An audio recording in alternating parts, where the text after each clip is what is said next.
آج ہم اس ویڈیو میں حضرت مسلم بن عقیل کی آمد کوفہ اور ان کی شہادت کا واقعہ بیان کریں گے۔ یکم ذی الحجہ 60 ہجری۔ حضرت مسلم بن عقیل جو حضرت امام حسین کے عزیز اور مطمئن سپہ سالار تھے، یکم ذی الحجہ 60 ہجری کو بڑے سخت حالات میں کوفہ پہنچے۔ سفر کی سختیوں اور چھپ کر سفر کرنے کی مجبوری کے باوجود وہ اپنے مقصد حضرت امام حسین کی جانب سے کوفیوں سے بیعت لینا کو لے کر بہت پرعزم تھے۔ کوفیوں کی بیعت اور جوش۔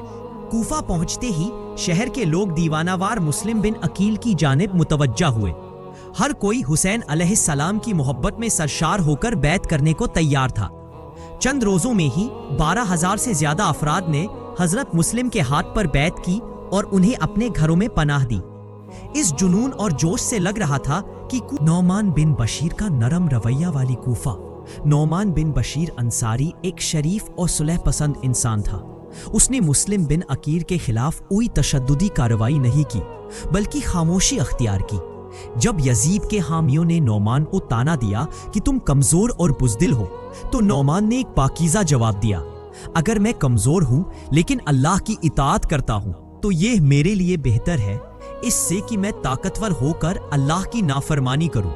کوفہ کی فضا کا بدلنا، مگر یزید کے کارندے چپ نہ بیٹھے۔ عبداللہ بن مسلم، عمارہ بن ولید اور عمر بن سعد نے نعمان کے رویے اور کوفہ میں حسینی بیعت کی خبریں یزید تک پہنچا دی۔ خط میں لکھا گیا، اگر کوفہ کو بچانا ہے تو کسی سخت اور تند مزاج آدمی کو وہاں گورنر بناؤ۔ ابن زیاد کی تعیناتی۔ یزید نے اس مشورے پر عمل کرتے ہوئے بصرہ کے گورنر عبید اللہ بن زیاد کو کوفہ کا بھی گورنر بنا دیا۔ اسے حکم دیا گیا، مسلم بن عقیل کو گرفتار کرو، قتل کر دو اور کوفہ کو تمہارے لوح و قلم سے چلاؤ۔ عبید اللہ بن زیاد جب کوفہ پہنچا تو اس نے صبح کے وقت منبر پر چڑھ کر خطبہ دیا، اے اہل کوفہ، مجھے تمہارا حاکم مقرر کیا گیا ہے۔ میں تمہارے بیچ اللہ کے احکام لاگو کروں گا۔ جو فرمانبردار ہوں گے انہیں انعام ملے گا، اور جو باغی ہوں گے ان کی گردن پر میری تلوار ہوگی۔ مسلم بن عقیل کی مخبری۔ ابن زیاد نے شہر میں مخبری کا جال بچھا دیا۔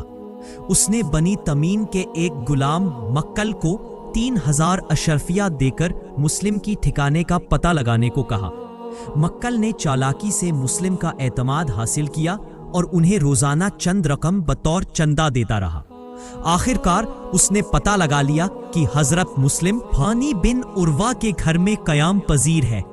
ہانی بن عروہ کی گرفتاری۔ ابن زیاد نے ہانی بن عروہ کو دربار میں طلب کیا اور سخت سوال کیا، بتاؤ مسلم بن عقیل کہاں ہے؟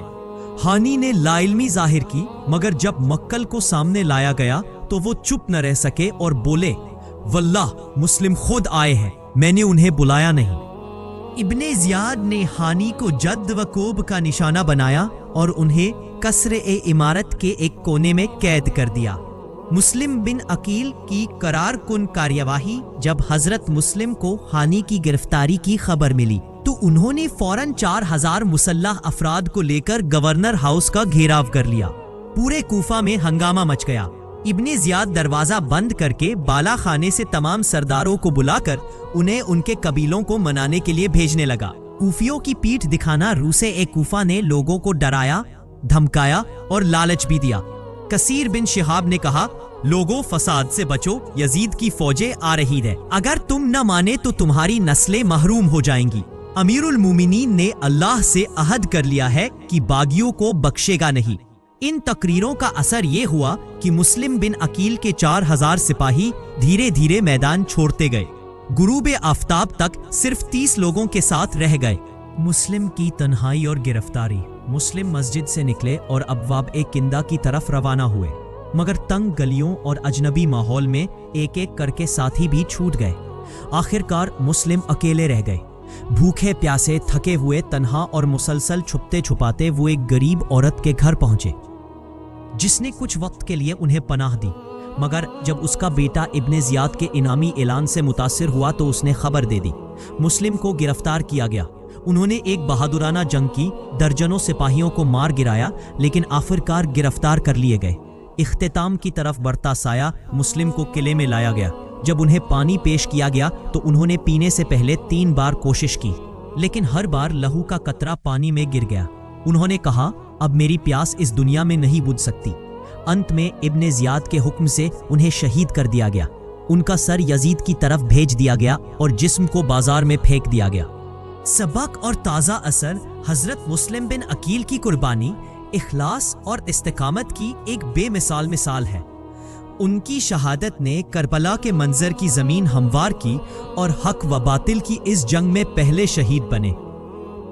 کوفیوں کی بے وفائی، ابن زیاد کی چالیں اور یزید کی سختی نے ایک ایسا منظر پیش کیا جو آج بھی آنکھوں کو نم کر دیتا ہے۔ اگر آپ نے یہاں تک ویڈیو کو دیکھ لیے ہیں تو ایک پیارا سا لائک کر کے احسان رضا قادری کو سبسکرائب کر لیں۔